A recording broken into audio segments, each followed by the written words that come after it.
Olá, esse é o podcast Filosofia Pop. Eu sou Murilo Ferraz e aqui comigo está o Marcos Carvalho Lopes. Hoje a gente recebe a professora Suzana de Castro, que é doutora em Filosofia pela Universidade Federal do Rio de Janeiro e é coordenadora do Laboratório Antígona de Filosofia e Gênero. Esse é o nosso episódio número 46 e hoje falamos sobre Aristóteles. A Suzana já participou do nosso programa no episódio número 9 sobre feminismo.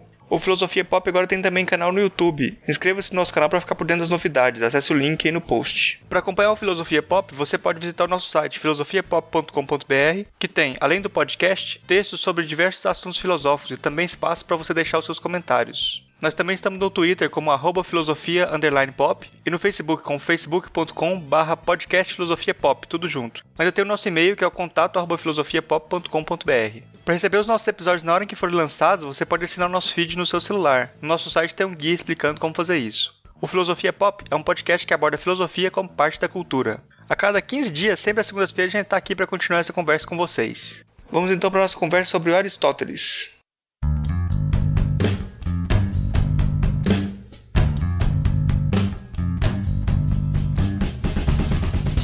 Hoje a gente recebe direto do Rio de Janeiro, aqui novamente, de volta no nosso programa, a professora Suzana de Castro, que ela é doutora em Filosofia pela Universidade Federal do Rio de Janeiro, é coordenadora do Laboratório Antígona de Filosofia e Gênero e também já escreveu um livro já sobre Aristóteles, né? A Suzana participou do episódio 9 sobre feminismo. Hoje a gente vai conversar sobre o Aristóteles. E eu começo perguntando para a Suzana, quem foi o Aristóteles? Uma perguntinha fácil. Ele foi um filósofo grego, né, nascido em Stagira, e era próximo na época do reino da Macedônia, onde tinha uma monarquia, e de quem o pai dele foi médico de uma dos reis. E ele foi cedo, se tornou um órfão aos 11 anos de idade, e aos 17 ele foi para Atenas estudar na Academia de Platão, e lá ficou durante 20 anos. E é considerado o grande aluno de Platão, não só por ter, elaborado algumas questões que Platão havia levantado, e como também por ter construído uma obra vastíssima e, própria, né, com a sua própria característica. Existe um quadro do Rafael, que é conhecido, que está lá no Vaticano, que mostra o Aristóteles e o Platão no centro, cercado por filósofos da Grécia. O fato dos dois estarem lado a lado é sintomático de uma visão que se tem dos dois como os grandes filósofos da filosofia grega, né? E o Platão aponta para cima e segura o Timeu, e o Aristóteles para baixo, segurando o Ética Nicômaco. Enfim, aí a gente vai desenvolvendo mais, são elementos. Ele tem uma obra muito, muito grande. Essa parte que a gente tem hoje, que são cerca de 10 volumes da obra dele, é 1/5 do que ele teria escrito, que você pode adquirir essa informação na biografia dos filósofos, escritas pelo Diógenes Laércio, que ele lista as obras que se conhecia de Aristóteles na antiguidade, que ele teria escrito. E é uma coisa assim vastíssima, né? E, no entanto, a gente só tem parte dessa obra porque quando houve a queda do Império Romano, né, houve uma série de questões com os escritos que eles não puderam ser resgatados para a posteridade. Suzana, você falou desse momento na queda do Império Romano, que Aristóteles parece que sumiu, né? E depois ele volta com os árabes, né? Parece que os árabes conseguiram preservar a parte do Aristóteles, e na Alta Idade Média ele se coloca como o filósofo, né? Todo mundo vai se referir a ele como a autoridade. Essa posição do Aristóteles histórica como a autoridade dentro desse momento da Idade Média não causa algum problema na recepção da obra dele, como se em torno de Aristóteles tivesse uma imagem meio dogmática que problematiza as pessoas na hora que pensam na obra dele? Isso é certamente um fator de desconforto, né? Ligar o Aristóteles ao tomismo, né? O São Tomás de Aquino teve como grande tarefa da sua vida escrever comentários à obra de Aristóteles. E aí se criou uma imagem de um filósofo muito sistemático, em que as suas obras fossem acabadas e o que se teve durante muito tempo. Depois da Idade Média, durante a Revolução Científica, chamada Revolução Científica, começou-se a derrubada dele, pelo menos da parte científica, né, da astronomia, da cosmologia, da teoria das causas, mas isso só foi realmente ser resgatado do dogmatismo tomista com a obra do Werner Jaeger, que é um alemão que escreveu no início do século XX um livro em que ele mostra que aquilo que nós tomamos como tratados são, na verdade, resultado de anotações de aula. Em alguns casos são anotações de alunos que foram incluídas, tem toda a questão dos copistas que vieram e também acrescentaram coisas. Enfim, não tem um caráter de tratado acabado. E o Jaeger desenvolve a teoria da transformação intelectual pelo qual Aristóteles passou nesses períodos de vida, quando ele estava na academia, depois quando ele teve um período de viagens e o período quando ele retorna para Atenas e funda o Liceu. Esses 3 períodos seriam marcados inicialmente por um platonismo, depois por um empirismo e depois por um retorno ao platonismo. Mas o que é importante do Jaeger não é tanto essa ordenação que depois foi questionada, mas ele mostrar que Aristóteles era um autor em constante debate com as suas próprias ideias. Ele não tinha nada pronto e acabado para oferecer, mas era alguém que estava coletando informações, compilando, comparando, questionando e se auto-aperfeiçoando.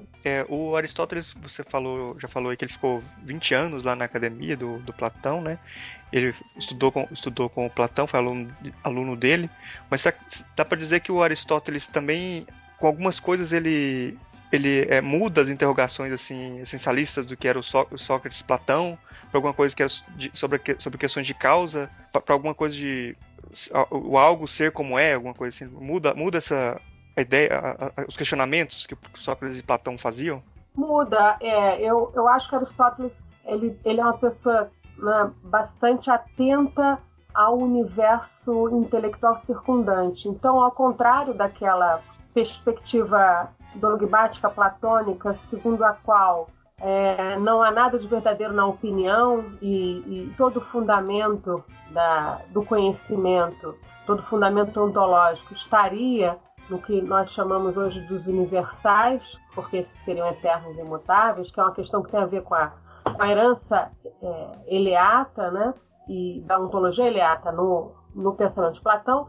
Ele, ao contrário, não era alguém que dissesse a priori, portanto, que tudo que fosse da ordem do não eterno, imutável, contingente, particular, entraria nessa esfera do opinativo, e por ser do opinativo eu não poderia ter um conhecimento exato, e por não ter um conhecimento exato eu não posso sistematizar ou elaborar uma reflexão. Ele via nesse confronto entre Platão e os sofistas uma questão um pouco dogmática de ambas as partes. E aí ele constrói a sua filosofia mostrando que em certas áreas, como a ética, como a política, que nós lidamos, o conteúdo desses saberes é a ação, portanto, a ação dentro de um universo, dentro de um contexto particular e concreto,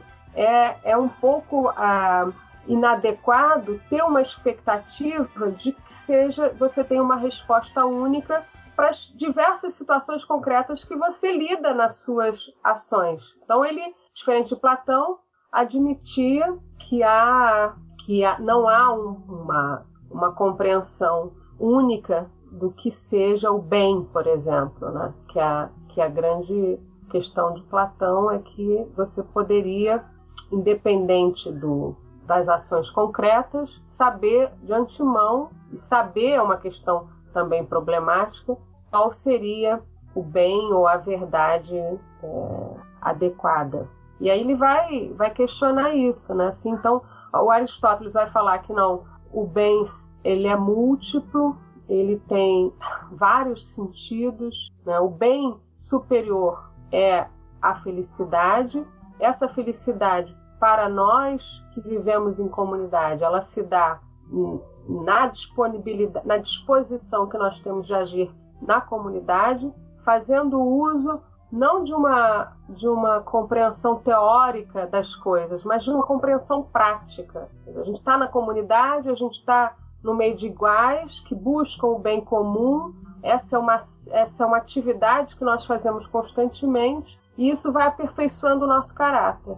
E, ao mesmo tempo, ele disse também, com relação à metafísica, e essa é uma parte um pouco mais delicada, que o ser se diz de várias maneiras, e não o ser se diz só enquanto universais, que era a resposta platônica, para a impossibilidade de pensar o não ser junto do ser, que é a grande questão da ontologia, e para isso ele disse, não, só os universais são cognoscíveis. E o Aristóteles fala, não, os universais é um problema se dizer que o ser é universal. O problema, o ser, os entes, eles têm uma ordem dentro das suas transformações, e essa ordem ela pode ser explicada se eu introduzir a noção de sentido primário do ser como substância e os acidentes. Então ele vai dizer, não, o ser se diz de várias formas, quantas formas de categorias existem, sendo que a primeira categoria tem que ser a substância e ela é a base das outras categorias. Não sei se eu estou também alongando demais o assunto, mas assim, ele vai modificar o pressuposto, de certa forma, dogmático de Platão, de acordo com o qual ética, epistemologia e metafísica seriam todas guiadas por uma disposição cognitiva, dialética, que nos traria a possibilidade de conhecermos os universais. A partir do conhecimento dos universais, a gente lida com a esfera da epistemologia, com a esfera da ética, com a esfera da metafísica. E o Aristóteles vai dizer, não, são disposições, são atitudes, são modos de conhecer diferentes. Você tem um objetivo diferente com as questões práticas e teóricas. No caso das teóricas, que são a ciência metafísica, a matemática, a astronomia, você tem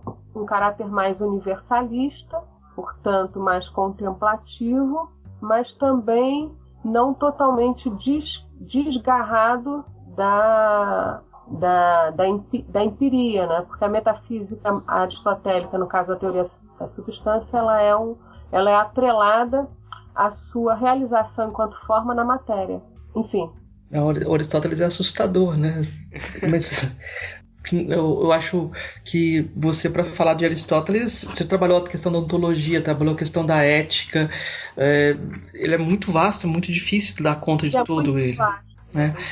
Parece que quando você começa a falar da obra dele, pressupõe toda a história da filosofia, todo mundo bebeu ou retomou alguma coisa dele. Mas eu vou te fazer uma pergunta assim, que eu acho que você já, de certa forma, colocou, que essa diferença, você apontou para essa diferença entre Platão e Aristóteles a partir do quadro do Rafael, né? Essa condição do Aristóteles de apontar para o solo ou apontar para uma condição mais imanente, né? Eu queria que você só desse elaborasse um pouco essa diferenciação, porque eu acho que os estudantes geralmente que se aproximam da filosofia geralmente têm que responder esse tipo de questão. Qual a diferença entre Platão e Aristóteles quando eles pensam as formas, né? Na verdade, o conceito é muito semelhante, né? O Platão usa o termo ideia e também usa o conceito de eidos, que é o conceito que Aristóteles usa para falar de forma. Então eles são quase que têm a mesma, eles são próximos, né? A ideia da forma. Só que no caso do Aristóteles, quando ele pensa forma, ele está pensando numa forma que não é separada da matéria.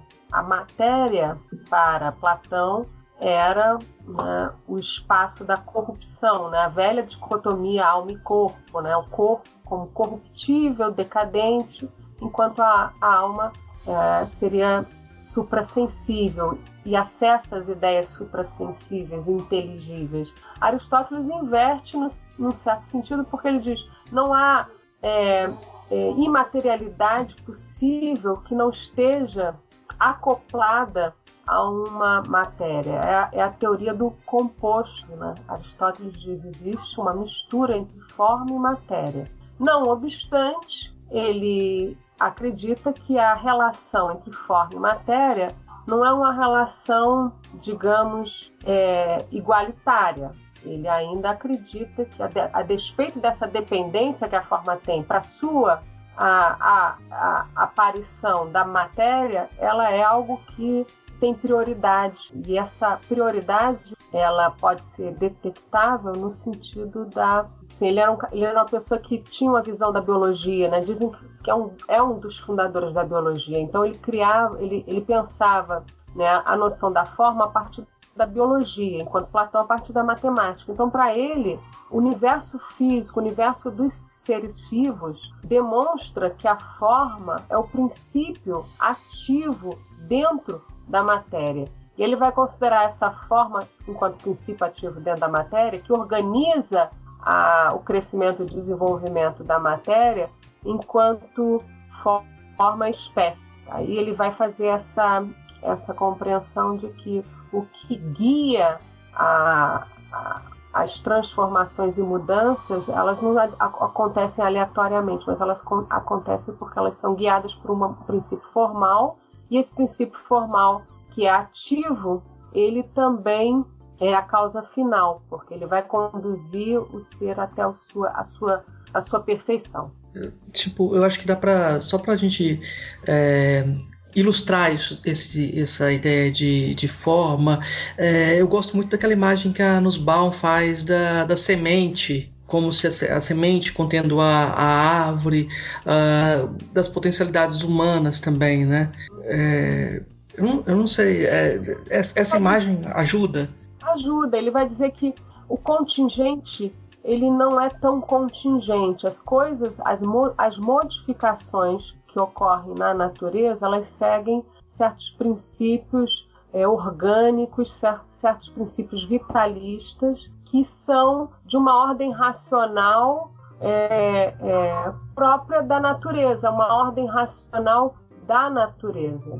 É claro que acontecem acidentes, é claro que acontecem desvios, mas de uma maneira geral, o ser humano se desenvolve do ponto de vista biológico até chegar ao momento em que ele tem a capacidade de procriar, de transmitir a sua forma para outros. Então, com isso você mantém a permanência da espécie na natureza, mas não mais a permanência individual.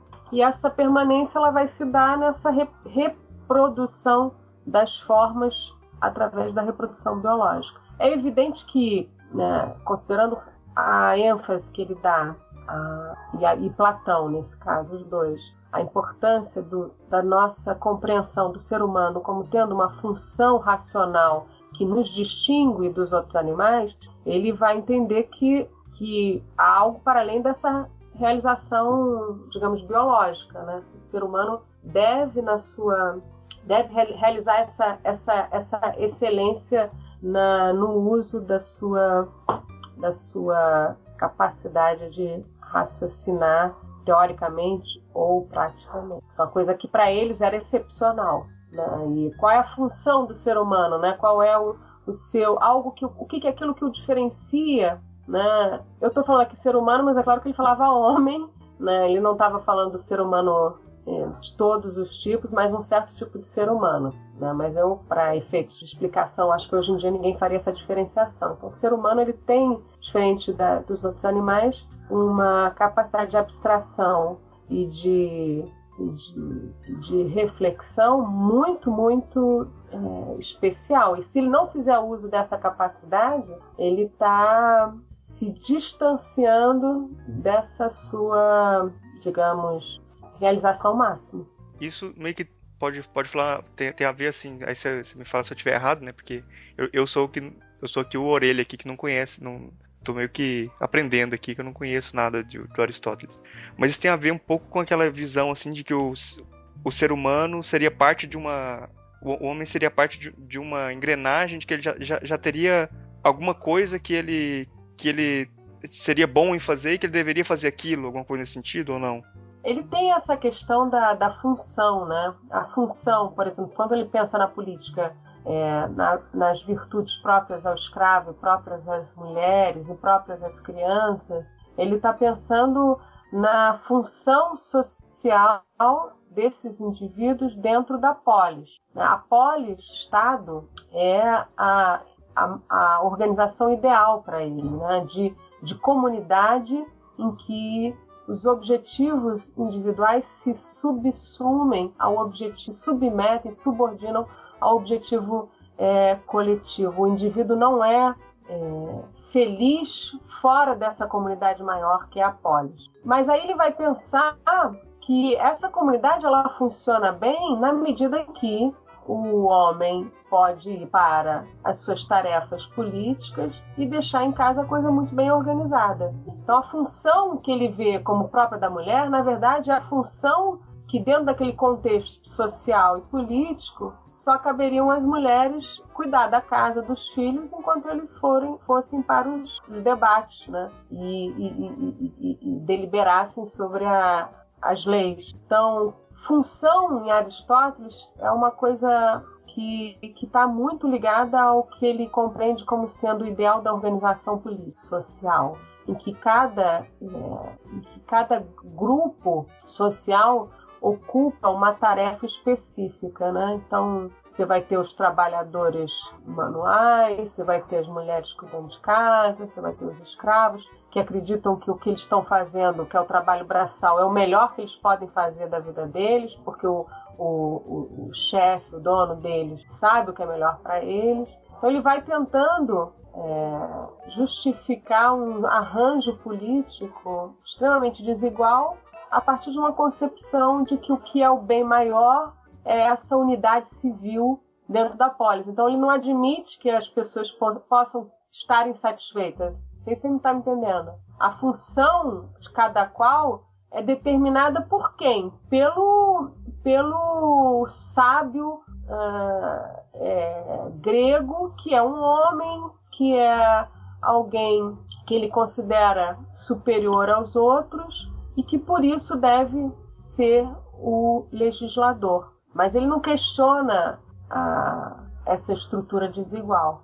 Mas tem uma questão nele, assim, eu não sei. É porque eu sei pouca coisa, assim, só de ouvir falar, né? Então aí posso estar redondamente errado. De uma coisa assim, de que a pessoa ela tem a potencialidade dela, mas que ela pode não atingir a potencialidade, assim, dependendo se ela estiver, por exemplo, exercendo uma coisa que não é o que ela nasceu para fazer, vamos dizer assim. Não tem alguma coisa nesse sentido ou não? Assim, o que eu entendo é que o que você está talvez dizendo assim para Aristóteles a potencialidade da classe média aristocrática, que é uma coisa meio complicada isso, é exercer a ação política, é ir para o campo da política, né? Ele acredita que há uma finalidade na excelência desse exercício da capacidade prática, né, nos indivíduos. Agora, é estratificado, porque você vai ter, na base dessa pirâmide social, os indivíduos que vão trabalhar e não vão ter a possibilidade de entrar na política. E Aristóteles concordava com Platão nesse sentido de que a política não podia ser para todo mundo. A política tinha que ser para as pessoas educadas. Então, a experiência da democracia radical, por todas as razões que possam ser dadas pelo seu fracasso, ela foi condenada na época de Platão e Aristóteles pelos dois, porque deu acesso à esfera pública a pessoas que não estavam habilitadas para tal. Mas a excelência, a virtude do homem educado na esfera pública, no exercício público, ele é o máximo que você pode atingir enquanto pessoa pública. E aí os fracassos da democracia grega, eles são atribuídos a não entender que alguns homens são superiores e excelentes. E esses são aqueles que devem ser imitados pelas gerações dos que estão sendo preparados para substituí-los, mas não são todos que vão estar sendo separados para substituí-los. Ele é meio, como é que eu posso dizer, elitista nesse sentido. Bastante, né? Bastante elitista. É bom que fica, assim, de vez em quando a gente ouve na academia, em alguns lugares, o discurso da excelência, né? As pessoas não levam em conta como esse discurso da excelência é excludente também. Muita gente não entra no jogo da excelência, né? Mas, de uma forma mais geral, assim, quando a gente pensa na ética do Aristóteles, ele parece ter várias vantagens em relação a Platão, principalmente quando ele toma a ideia de virtude como um hábito, né? Até que ponto a ética de Aristóteles ela é inspiradora hoje? O que está vivo e o que está morto dentro da ética do Aristóteles? Esse é um assunto bem cabeludo, muito cabeludo, porque eu poderia dizer assim de uma maneira meio que espontânea que com a crise da política que a gente vive, global, né, e agora no Brasil, que é uma crise que se identifica como sendo a crise ética, né, da política, você poderia pensar, bom, então vamos resgatar um modelo de política que seja atrelado à ética. E aí nós temos vários problemas com isso, né? É interessante, mas também ao mesmo tempo problemático. Porque o que a gente tem da tradição moderna, né, de Estado é justamente a separação entre os dois. Porque a gente entende que a política ela não pode ser um espaço de realização de, digamos, de valores. O que eu quero dizer com isso? É que sempre, por mais que Aristóteles diga que a política é um espaço, né, de aperfeiçoamento moral, porque é o espaço em que você trabalha em função do bem comum e da felicidade da polis, e, portanto, essas virtudes cívicas é o exercício máximo da sua cidadania e da sua excelência racional e moral, por mais que ele diga isso, ele está ocultando, né, os seus interesses, né? Ele está ocultando que esse jogo que ele está propondo como ideal dessa cidadania e desse exercício dos valores cívicos, ele está calcado em cima de um sistema que não é justo do ponto de vista do acesso à política. Então aí é complicado você resgatar um projeto que coloca o bem, quer dizer, aquela velha questão do Rawls, por mais que o Rawls também tenha um problema. Você coloca o bem, né, antes da justiça. Essa é a grande questão. Você precisa...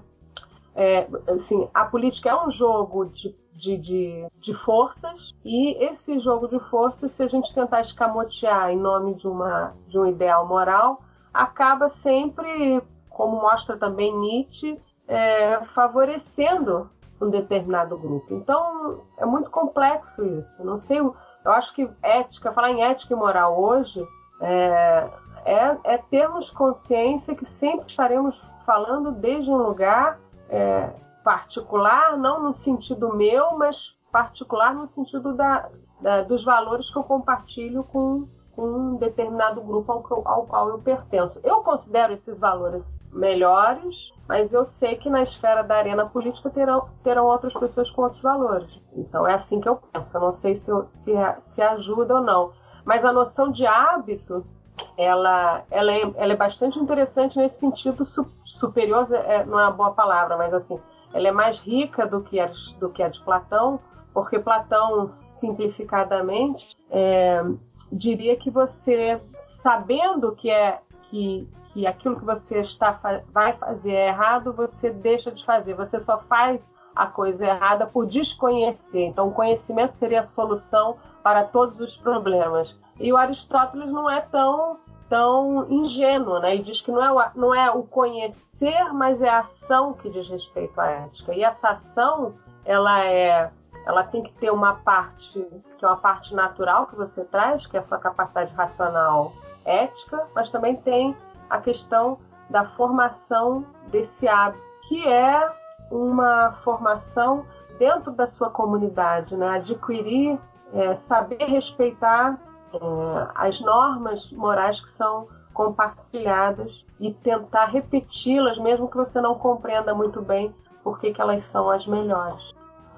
Nesse sentido, ele tem um aspecto bem pragmático. O jovem, o adolescente, ele não vai entender muito bem por que o pai dele diz que não é bom ele sei lá, dormir muito tarde e depois ir para a escola muito cedo. Mas ele, na medida que ele vai obedecendo, ele vai introjetando aquela situação e vai compreendendo mais tarde, com mais facilidade, ele vai ter uma disposição mais rápida para entender o porquê, de fato, ele precisa de mais horas de sono do que ele tem. Mas naquele momento ele vai talvez achar, não, melhor eu quero dormir mais tarde, mas ele vai obedecer. E esse obedecer vai sendo um fator importante para moldar o caráter dele, para ele mais tarde entender que aquilo que o pai dele dizia para ele era de fato o mais correto. Tem uma certa formação do caráter através do hábito. Até que depois você chegou no nível que, de tanto agir da maneira certa, né, e sabendo, de certa forma, domesticar suas emoções mais violentas, você sabe agir de modo mais deliberativo, sem precisar imitar ou seguir uma regra de outro. Engraçado que quando eu montei a pergunta, assim, eu pensei, eu já tenho certeza que a Suzana vai responder falando da Nussbaum. E parece que o contexto político até tirou a Nussbaum do jogo, né? Tipo... Eu não tenho muito presente a Nussbaum que você fala daquele livro sobre as tragédias? Não, sobre as capacidades. Tá. Quando ela pega a teoria das capacidades tentando adaptar Aristóteles de alguma forma. Bom, se o Platão expulsa os poetas, parece que o Aristóteles reabilita os poetas como sendo úteis para a educação moral. Não dá aqui para falar de toda a problemática da tragédia, mas também dá pra gente falar, acho que dá pra gente pensar pelo menos no que é a catarse nesse sentido. A catarse é uma passagem da poética em que ele fala que a finalidade da tragédia é produzir no espectador a catarse das emoções de piedade e pavor, né?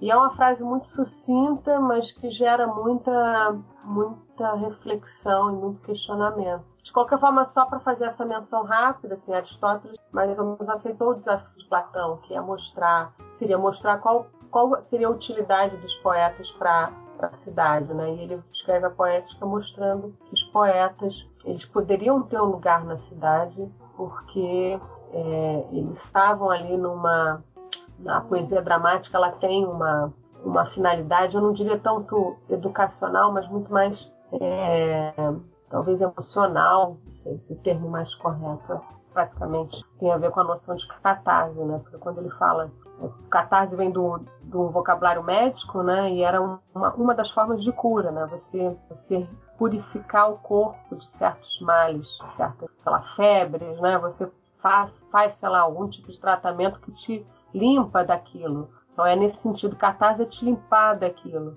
E tem uma interpretação da catarse que eu acho, no momento aqui que eu mais me afeiçoo, que mostra que a catarse, por essa proximidade com o vocabulário médico, a catarse tinha também um efeito homeopático. Na homeopatia, em geral, você, de certa forma, produz no corpo aquela doença que você quer combater. Então você vai entrando em contato com essa doença até o momento em que ela já não tem mais efeito. Um pouco parecido com a coisa da vacina.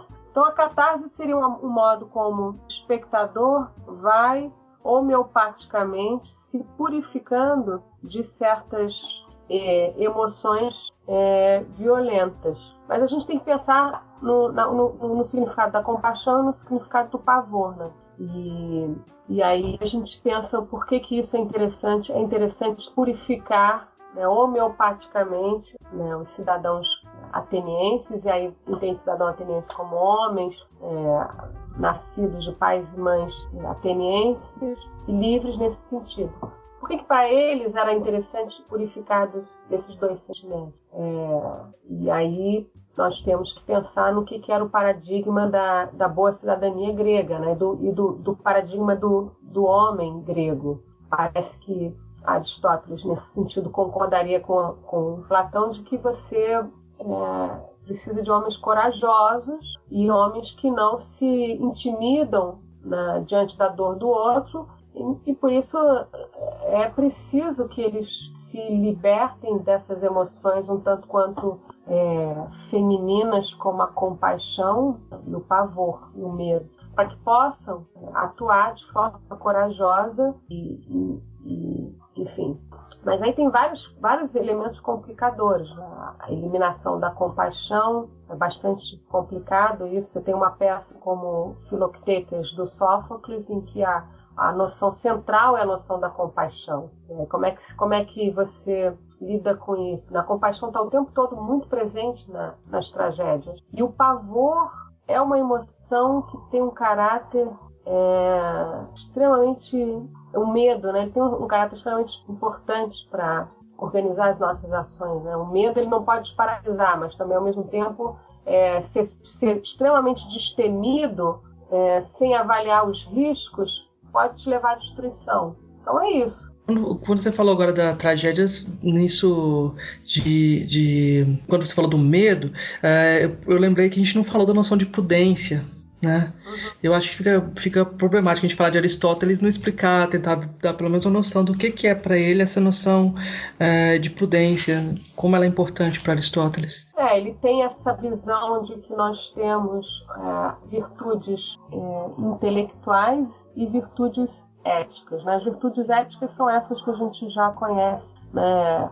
Coragem, generosidade, aí tem a teoria da justa medida. E as virtudes intelectuais, dentre elas, está a sabedoria, a prudência, tá a ciência também está ali, tá a técnica está ali, e a temperança também está ali. A sofrosine é a temperança e a frônesis seria essa prudência, né? Que alguns traduzem como inteligência prática. Então, a frônesis, né, ela é a capacidade racional de lidar com as questões que dizem respeito à prática, à ação, né, ligada ao universo social. Nem todo mundo tem essa excelência da frônese. As pessoas, nem todo mundo tem essa capacidade da frônese, que é avaliar muito bem o contexto e saber escolher a resposta mais apropriada. A frônesis, ela depende de um exercício longo, desse exercício longo das ações práticas, e ela vai sendo amadurecida, né, durante esse exercício. Dificilmente uma pessoa pode ter a frônesis quando ela é jovem. Isso, em geral, ela só começa bem tardiamente na vida da pessoa, porque essas pessoas podem, com a experiência que elas já têm de vida, né, com o exercício que elas foram fazendo nessa atividade deliberativa sobre a ação prática adequada, eles vão acumulando a experiência, e essa experiência acumulada das respostas, dos fracassos, do sucesso, vão adequando o seu caráter, possibilitando ele a fazer escolhas morais acertadas, até que ele chega a essa excelência, né? Essa excelência do homem com uma visão, uma leitura muito, muito boa dos casos concretos e particulares, né? Com as respostas morais acertadas. Mas, assim, o que eu percebo, nós não somos muito facilmente... Somos pessoas, assim, né, com essa... Ele não acredita que as pessoas possam ter essa frônesis, né? São pessoas muito excepcionais que adquirem ela num determinado momento de vida já maduro, já avançado de idade, né? Tem aquela velha frase que não corresponde muito bem à filosofia de Aristóteles, mas, enfim, que eu repito aqui para exemplificar: você só pode dizer que a pessoa foi feliz depois que ela morreu. Aristóteles não vai dizer que a felicidade está em algo que você conquista depois da vida, porque você deixa a glória e a fama, mas nesse lidar cotidiano e de longo prazo com os desafios morais que representam a vida em comunidade, todas as questões que isso envolve. Eu acho que nós temos bastante que exercitar essa sofrosine, né, que eles chamam essa temperança, essa capacidade de agir da maneira correta para a situação e esperar que a gente ache essa superioridade moral que é o homem da frônia. Na construção, assim, depois da racionalidade moderna, parece que foi necessário você pegar o Aristóteles e mostrar onde que ele estava errado. Ele se enganou aqui, ele se enganou ali. Isso, por exemplo, eu cito um exemplo assim como nos livros de ciência básicos hoje, por exemplo, quando você vai aprender sobre física, é muito comum citar que o Aristóteles ele errou quando ele estava supondo que uma pedra mais pesada, quando você jogasse em cima do prédio junto com uma pedra mais leve, ela cairia mais rápido, né? É muito comum apontar os erros do Aristóteles. Que parte assim do pensamento do Aristóteles que você acha que ainda precisa ser rejeitado ou questionado, ainda que não foi questionado? Tem essa questão que você falou, né? Toda a revolução científica e as descobertas, né, de Copérnico, Galileu, Newton, destruíram com a física, com a astronomia.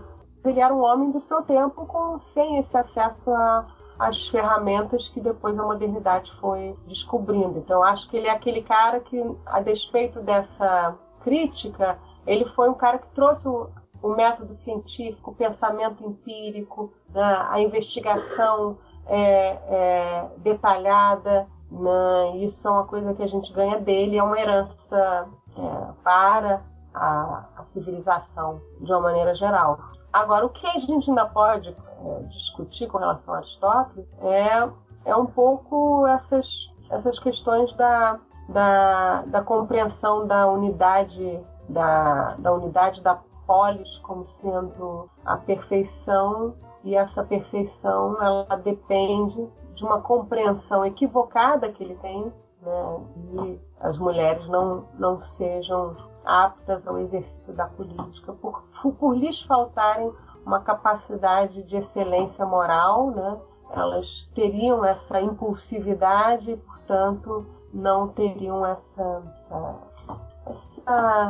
capacidade, né, de interagir de uma maneira menos impulsiva. E eu acho que isso é uma coisa que, de certa forma, é uma herança aristotélica que, por mais que a gente se contraponha, ela precisa ser reforçada, né? Aristóteles tinha uma visão política complicada com relação ao papel das mulheres e ao papel do que seriam os escravos. Essa noção de escravidão natural é uma coisa extremamente problemática. Professora, e aí a sua pergunta assim, a felicidade se liga a fazer filosofia? Você sendo filósofo, você é mais feliz? Essa pergunta é uma pergunta meio complicada, não sei. Acho que se você perguntar para um artista essa mesma questão, ele vai dizer a felicidade está em ser artista. Essa noção de eudaimonia, que é uma noção importante, né, a boa vida para os gregos. Né? O que é a boa vida para os gregos? Você tem esse contraponto entre que Platão e Aristóteles colocam, né, nesse momento da crise da democracia ateniense.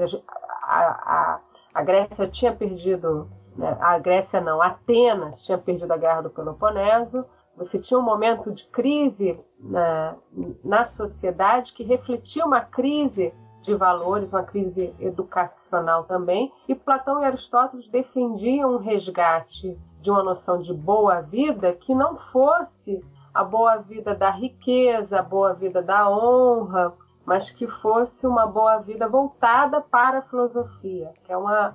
E aí eu estava falando com o Marcos, quer dizer, voltada para a filosofia, não precisa ser a filosofia, estrito senso, até porque o que Aristóteles fazia de filosofia não é o que a gente faz hoje de filosofia, né?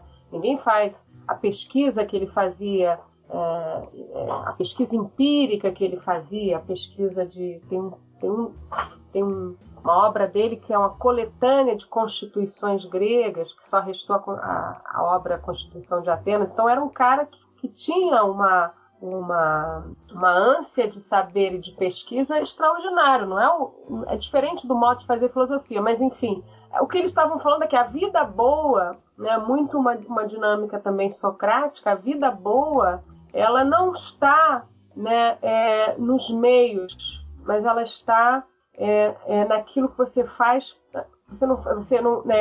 Você faz com fim nele mesmo, né? É diferente de você fazer as coisas para atingir outras, né? Quando você utiliza-se...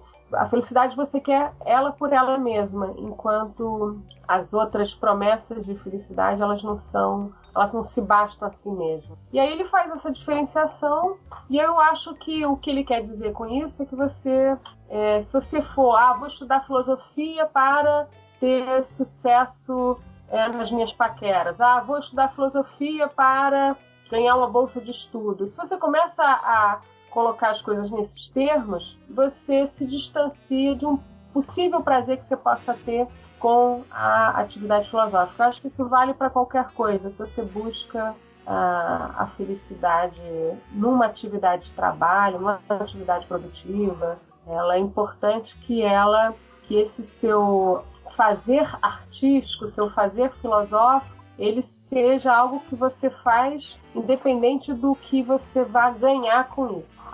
Eu acho que a felicidade que o Aristóteles fala no livro 10 depois da ética, que é aquela felicidade da contemplação, é algo que depois foi sendo muito debatido, né? Seria a felicidade de uma sabedoria que contempla, acho que essa de uma certa razão ativa, que pode aproximar-se do que seria uma razão divina, né?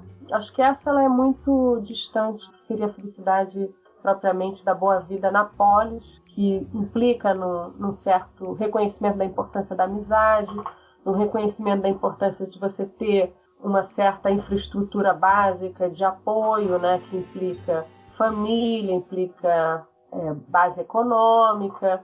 Porque, dadas essas condições, satisfeitas essas condições mínimas, de um modo satisfatório, né, você tem condição de dedicar-se com mais calma e serenidade nas atividades que te interessam. Mas a gente hoje, isso talvez seja uma coisa importante para resgatar a importância dos Aristóteles para os dias de hoje. Quer dizer, hoje a gente vive na política e na sociedade, e há uma coisa que eles estavam preocupados na crise de Atenas, né, que era a ênfase que se dava ao acúmulo de riqueza, à entrada das moedas, e você tinha um crescimento das riquezas monetárias, e ele via o perigo das pessoas darem muito mais importância a essa riqueza material e não se dedicarem mais aos aspectos mais humanísticos, filosóficos da vida. E aí vem todo um debate hoje sobre o que te faz feliz. É ser uma pessoa rica, você pode ser uma pessoa super rica, e isso é a condição para você ser feliz? O que você precisa realmente para ser feliz? E é uma reflexão que os gregos faziam, né? E assim, certamente eles discordariam da ideia de que o dinheiro compra a felicidade. Aí eu acho que juntando um pouco essa ideia da felicidade com as outras coisas que você já falou sobre essa visão muito elitista do Aristóteles, você acha que dentro desse pensamento do Aristóteles, essa eudaimonia, essa felicidade, ela ia ser ela é para todos buscarem, ou só para aquela elite? Tipo assim, o escravo e a mulher na sociedade pensada pelo Aristóteles, eles teriam lugar para ser feliz nessa sociedade? Essa é uma questão que a felicidade deles vai estar relacionada com a tarefa que eles cumpram para a boa organização dessa comunidade civil. Então, a comunidade civil, que não pode ser tão grande, ela é uma comunidade no tamanho do que seria uma polis ateniense, ela se auto-organiza de uma maneira boa se todo mundo contribuir para que esse ordenamento social funcione. Então, acho que a felicidade da mulher, nesse aspecto, vai estar ligada às suas funções domésticas, né? E na medida em que ela segue esse papel esperado dela de ser a mãe e a esposa, e aí certamente a felicidade entendida como exercício da capacidade deliberativa, da capacidade de escolha e aperfeiçoamento do caráter no exercício da cidadania, na organização e na elaboração de leis, no exercício da sua capacidade de persuasão, na sua análise crítica dos fatos, nada disso estava disponível para elas. Elas não podiam, pelo menos assim, no modelo que a gente recebe, elas não seriam felizes, não, nesse sentido, não. Não poderiam ser, né? Mas para Aristóteles elas não estavam preocupadas com isso, porque elas tinham um horizonte limitado do que elas poderiam fazer. Na verdade, elas não recebiam educação nenhuma, né? A menina grega casava com 13 anos e talvez até em função disso, para evitar que ela pensasse e criticasse, ela não recebia educação formal nenhuma. Ela muito cedo era colocada nesse lugar de mãe, de esposa. Acho que perguntar falar um pouco então da lógica que eu me formei em computação e na computação a gente vê muita lógica, mas o que a gente vê de lógica na computação é uma lógica um pouco despersonalizada, como se ela existisse assim, como estudar matemática. Você vai estudar como que faz os cálculos ali de um certo tipo de lógica e não vê quem são os atores que desenvolveram esse tipo de instrumento na história, né, do pensamento. E o Aristóteles ele tem uma importância muito grande nesse desenvolvimento da lógica, né, assim, o pensamento dele de lógica aristotélica persiste até hoje, eu acho, um pouco, né? Ele pode-se dizer, o fundador da lógica no sentido que ele sistematiza, né, naquela obra que é considerada como órgão, né, que são as ferramentas do pensamento. Ele vai falar nos analíticos posteriores, analíticos anteriores, refutações sofísticas. Ele vai trabalhar com o modo de raciocínio científico, demonstrativo, né, e por que ele parte de primeiros princípios para chegar a conclusões que fazem esse raciocínio ser demonstrativo, né, ele explica o formato do raciocínio. E aí ele vai falando também da diferença entre o raciocínio, que é o silogismo, né? O raciocínio é o termo que a gente usa para o grego silogismo. O silogismo esse modo de encaminhamento das ideias no pensamento através de frases e proposições em que uma se concatena com a outra numa sequência dedutiva. Ela é o próprio do tipo de raciocínio chamado demonstrativo ou científico. Mas você também tem a análise do tipo de raciocínio dialético, que parte de premissas, não de primeiros princípios verdadeiros, mas parte de premissas possíveis. E aí ele vai falar também dessa parte dos raciocínios hipotéticos que são assim, a maioria dos nossos raciocínios é da ordem do hipotético. A gente trabalha no campo das opiniões, né? A gente segue mais essa linha mesmo, né? A gente estabelece uma premissa possível e aí dessa possível a gente vai vendo até onde ela nos leva. E se a conclusão for adequada, a gente considera esse raciocínio melhor. Então acho que ele foi muito importante nesse sentido, de sistematizar e mostrar que a gente tem formas de raciocínio diferentes para objetivos diferentes. O objetivo de um raciocínio demonstrativo não pode ser o mesmo de um raciocínio dialético, que é da discussão, que é do debate, que é no campo da persuasão, que é no campo das opiniões. Ali também tem uma lógica. Ali também você está lidando com questões possíveis. Já no raciocínio demonstrativo, você parte de premissas verdadeiras para chegar a conclusões que demonstrem que essas premissas são verdadeiras. Então, só uma coisa que eu acho que é interessante colocar. Eu acho que a coisa que mais me incomoda no Aristóteles, assim, que a gente está tentando purgar ainda, é essa teleologia, a ideia de que cada coisa tem um fim, né? Então você olha para a natureza ou para qualquer evento e você fala, não, existe uma finalidade racional nesse evento, existe um princípio racional nesse evento. E parece que só a partir de Darwin a gente pode questionar de forma mais radical esse tipo de pressuposição, porque você olhava, por exemplo, para uma girafa e falava, a girafa tem o pescoço comprido porque ela precisa comer as folhas altas das árvores, e não percebia o que há de aleatório na seleção natural, né? O que há um princípio meio caótico aí, que a mudança de ambiente leva à seleção natural das espécies. Não existe uma racionalidade implícita nos termos que Aristóteles colocava, né? Então, acho que se educar para sair dessa teleologia talvez seja o mais difícil, não? O que você acha, professora? Talvez, acho que sim. Acho que a gente está. Se você for pensar a filosofia hegeliana, ela é muito teleológica. Se você for pensar nesses grandes sistemas, né? São sempre muito teleológicos. Mas é um desafio, porque a gente precisa, às vezes, estipular uma certa coerência, uma certa ordem, e o princípio de organização é um pouco se estabelecer essas causas. Eu não sei, eu também acho que todo mundo sabe que a noção da teleologia, a natureza como sendo essa natureza racional, toda focada no fim, ela foi bastante criticada, né? Toda uma tradição para criticar isso. Mas o que a gente coloca no lugar, o que a gente está colocando nas filosofias pós-metafísicas que estão aí, pós-estruturalistas, que estão aí mostrando, né? Eu acho a grande questão das filosofias pós-estruturalistas são justamente mostrar o papel e a importância da cultura, né?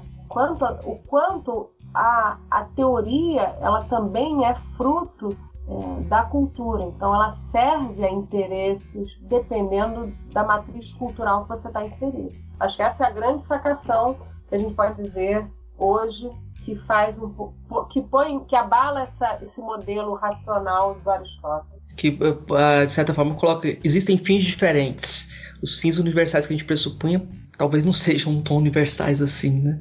Dependendo da cultura. Racional é cultural, né? A gente pode ir para as indicações, então?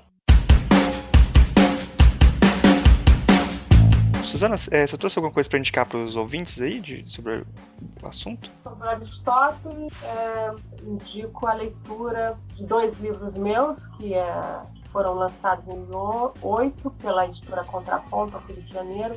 3 formulações do objeto da metafísica é um, e a teoria aristotélica da substância é outro. No primeiro eu mostro que dentro da metafísica tem uma ontologia, uma teologia também, uma ciência das causas, e aí as pessoas podem olhar, eu falo um pouquinho da Périclito, das obras de Aristóteles, desde o fim do Império Romano, passando pelos medievais. Você também pode se informar um pouquinho, essa questão dos escritos que são para divulgação, os escritos que são para análise mais de aula. E no segundo eu já trabalho com os livros centrais da metafísica, vendo qual seria a teoria da substância de Aristóteles, que ele enuncia. No primeiro eu falo da teoria da substância, na teoria do ser e na teologia. Nesse segundo eu já elaboro mais a teoria da substância, mostrando também a teoria da forma. Então, se quiserem dar uma olhada, o livro está publicado pela editora Contraponto. Assim, as indicações que eu posso falar são as minhas, mas é claro que você tem um volume enorme de obras sobre Aristóteles que pode ser lido aí. Tem um trabalho sobre a tragédia também, que tem essa apropriação da catarse. Tem. As mulheres nas tragédias gregas, se elas eram poderosas. Também que saiu pela Scala, não sei que ano foi. Essa também é um trabalho interessante. Acho que é 2010, não sei. Então, Marcos, você trouxe alguma coisa para indicar pra gente? Eu vou indicar a Fragilidade da Bondade, da Martha Nussbaum. Tem uma parte grande sobre Aristóteles, né? Que ela uma grande intérprete do Aristóteles. Aí tem uma entrevista dela no livro do Brian Magee, Os Grandes Filósofos. Tem vários filósofos entrevistados, especialistas em determinados autores. Ela é entrevistada sobre o Aristóteles. Então tem uma entrevista interessante. E também tem um livro chamado As Vidas Investigadas, que tem biografias de vários filósofos, de Sócrates, Platão, até Nietzsche, né? Do James Miller. Aí tem a biografia tem uma biografia do Aristóteles. Então, para quem se interessar, para se aproximar, se fosse para indicar uma obra do Aristóteles, eu indicaria a Ética Nicômaco. Eu acho que tem muita coisa interessante para a pessoa se aproximar do Aristóteles a partir da Ética Nicômaco. Eu indico o livro 2 da Retórica, que vai tratar das paixões. É muito bom esse. Eu acho que nessa questão das emoções, assim, de como as emoções podem ser racionalizadas, tem muita coisa interessante também que outros autores se inspiram em Aristóteles. Aí eu vou indicar também mais um outro livro da Martha Nussbaum, que a Suzana traduziu, que é o Fronteiras da Justiça, que aí tem um parentesco entre a teoria das capacidades que a Martha Nussbaum desenvolve e a ideia do Aristóteles que você tem que ter alguns pressupostos para você desenvolver as suas potencialidades, né? Então tem uma espécie de adaptação aí da teoria aristotélica dentro do trabalho da Martha Nussbaum e do Amartya Sen também, que eu acho interessante. Bom, a gente está chegando aqui no final do programa. Eu queria agradecer muito a presença da Suzana aqui de novo no nosso programa. É um prazer ter você aqui de novo, muito legal a sua presença aqui. E abrir espaço para você fazer considerações finais, divulgar alguma coisa que você quiser divulgar, fica à vontade aí que o espaço é seu. Só agradeço aí a disponibilidade de vocês aí de me ouvirem mais uma vez. Não, a gente que não tem nenhum encontro do grupo do Antígona, não? A página do grupo? Tem, mas diz respeito a questões de gênero, né? A gente tem uma página do laboratório de press. Nós estamos com um projeto de pesquisa de extensão que vai problematizar a questão da identidade no Brasil, né, e o mito da brasilidade como ligado à noção a noção sociológica e antropológica do brasileiro cordial e da ideia da democracia racial. A gente vai buscar mexer um pouco nesse caldeirão, que são as nossas identidades, e isso é um projeto de extensão, então ainda vai ser elaborado, mas a ideia é que nós ofereçamos para professores da rede do Rio de Janeiro mensalmente uma oficina em que vão ser elaborados certos textos e mostrando como se trabalhar com os alunos de uma maneira mais crítica. A nossa base é a Nussbaum e o Gessé de Souza, que tem uma teoria sobre a ralé brasileira e a idiotice da inteligência brasileira, que são muito bons, mostrando como essa desigualdade